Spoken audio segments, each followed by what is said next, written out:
Waduh, bos Honda sebut MotoGP Mandalika awal dari petaka di musim 2022.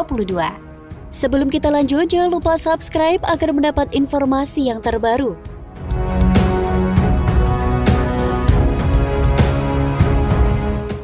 Tim Repsol Honda memang terlihat melempem di musim MotoGP 2022. Para pembalapnya seperti Marc Marquez dan Pol Espargaro seperti kehilangan performa terbaiknya. Ia menyebut kalau awal petaka Honda dimulai usai dari MotoGP Mandalika 2022. Setelah balapan basah di Mandalika menjadi awal kesialan kami terus berlanjut, juga bukti kalau kami ada masalah pada motor tahun ini, ujar Alberto Puig, dilansir dari Corse di Moto. Dari Mandalika, ia mulai cemas dengan kondisi kesehatannya, juga dengan kami yang saat itu sedang merasa optimis. Tambahnya, padahal sejak awal sebelum MotoGP Mandalika, Honda terbilang sukses. Melalui Pol Espargaro di MotoGP Qatar, ia meraih podium ketiga. Marc Marquez pun juga tampil apik di MotoGP Qatar meski tak meraih podium. Namun semenjak dari Mandalika, keadaannya berubah total. Puig berharap Marc Marquez segera pulih dari cedera agar bisa membantu Honda kembali ke jalur juara. Sekarang kami hanya bisa menunggu Marc Marquez kembali sehat. Kami tidak ingin membuatnya merasa terburu-buru, tutur pria Spanyol tersebut. Tes di Misano nanti bagi kami bukanlah fokus utama. Marc Marquez kembali di akhir musim, kita baru akan tahu kemana arah riset motor baru nanti, pungkasnya. Selain itu, Mandalika Grand Prix Association menggelar Mandalika Practice Day dari hari Minggu 31 Juli 2022 sebagai ajang latihan para komunitas di sirkuit Mandalika. Mandalika Practice Day akan diikuti sejumlah pembalap dan komunitas dari berbagai wilayah di Indonesia. Beberapa peserta yang dipastikan akan hadir antara lain dari Bandung, Bali, Mataram, Surabaya, dan dari beberapa wilayah lainnya di Indonesia. Race Director MGPA Denny Priandi mengungkapkan kegiatan ini akan berlangsung selama 7 jam, mulai dari pukul 10 WITA sampai pukul 16 WITA. Guna mensukseskan event ini, MGPA telah melakukan beberapa persiapan, diantaranya telah menyediakan setidaknya 15 marshal. Nantinya marshal tersebut akan bertugas melakukan evaluasi serta memastikan event berlangsung dengan lancar. Mereka akan ditempatkan di beberapa titik di sirkuit sepanjang 4,31 km tersebut. Selain itu, pihak MGPA juga telah menyediakan ambulans yang akan bersiaga selama kegiatan berlangsung.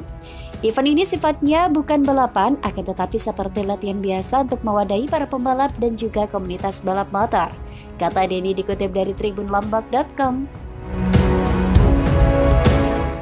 Layaknya seperti sirkuit Sentul, para pembalap dan komunitas motor juga akan merasakan sensasi latihan dan ngebut di sirkuit Mandalika.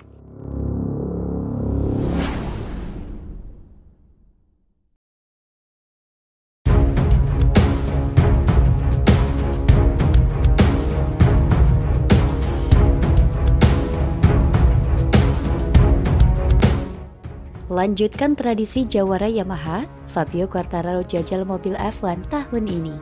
Sebelum kita lanjut, jangan lupa subscribe agar mendapat informasi yang terbaru.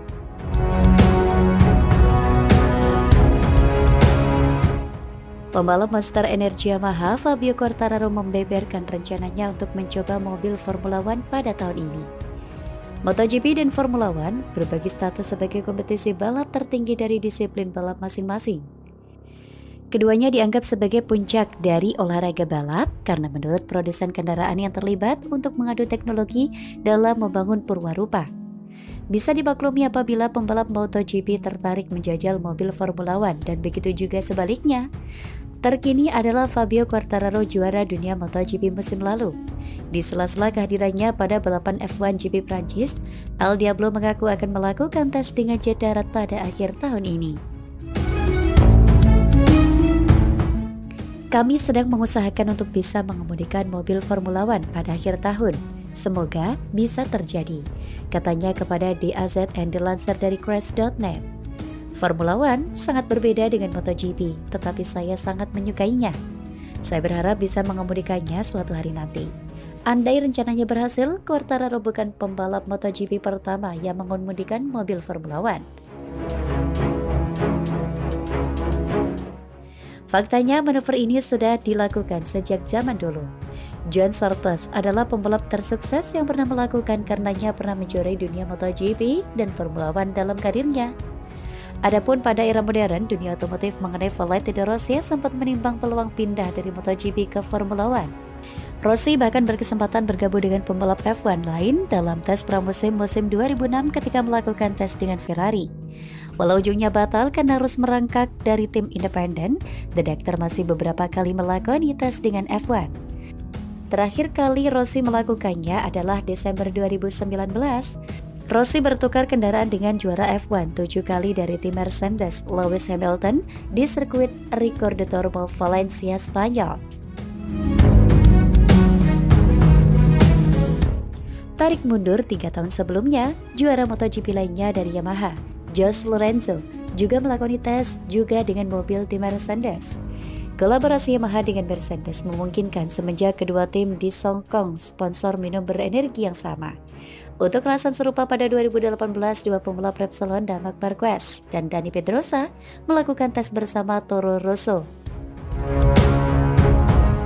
Sebelum bayangan berada di balik kemudi mobil Mercedes membuainya, Quartararo mengarahkan fokus pada kiprahnya pada MotoGP 2022.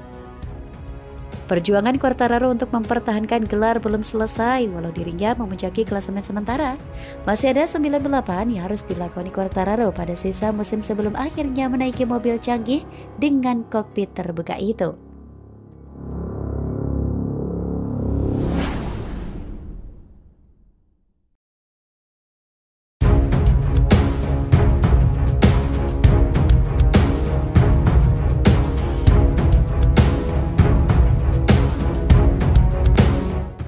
Catat spot tourism di Nusa Tenggara Barat tahun depan.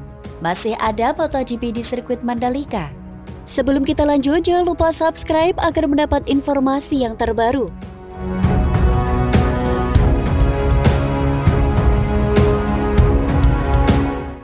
Pemerintah Provinsi Nusa Tenggara Barat sudah mengagendakan spot tourism pada 2023 yang akan mendatangkan penonton dan wisatawan.